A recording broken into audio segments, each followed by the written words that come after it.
எல்லாருக்கும் வணக்கம். நம்ம எல்லாருக்கும் பிடித்த கேப்டன் அவர்கள், அதாவது செல்லமாக எல்லாருமே நம்ம கேப்டன் அழைத்திருக்கோம். விஜயகாந்த் சார் காலமாயிட்டார்.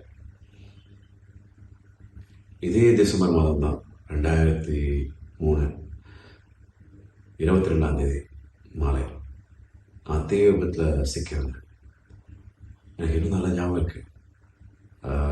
கேப்டன் அவர்கள் வந்து எனக்கு ரொம்ப நெருங்கிய ஒரு சினிமாட்டோகிராஃபர் கிட்ட சொல்லியிருந்தேன், விபத்தாயிருக்கா, போய் அந்த ஹாஸ்பிட்டலில் இருந்துட்டு அந்த தம்பி பெருசாக காசு சம்பாதிச்சுப்பான்னு தெரில, போய் எதனா வந்து ஹாஸ்பிட்டலுக்கு பில் இல்லை எதனா பே பண்ணணும், ஆப்ரேஷனுக்கு எதனா காசு கொடுக்கணும், எல்லாத்தையும் நம்ம பண்ணலான்னு போய் பாருங்கள், கிட்ட இருந்து பண்ணவே, எது வேணாலும் என்கிட்ட சொல்லி நான் அனுப்புகிறேன் அப்படின்னார்.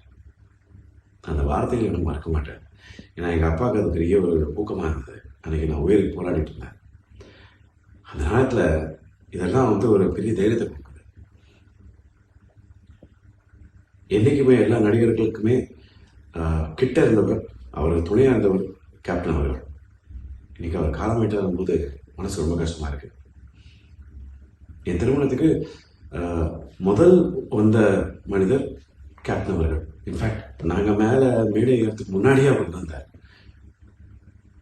வில் மிஸ் யூ கேப்டன், உங்கள் ஆத்ம சாந்தி அடையணும்னு நான் இறைவன்கிட்ட கேட்டுக்கிறேன்.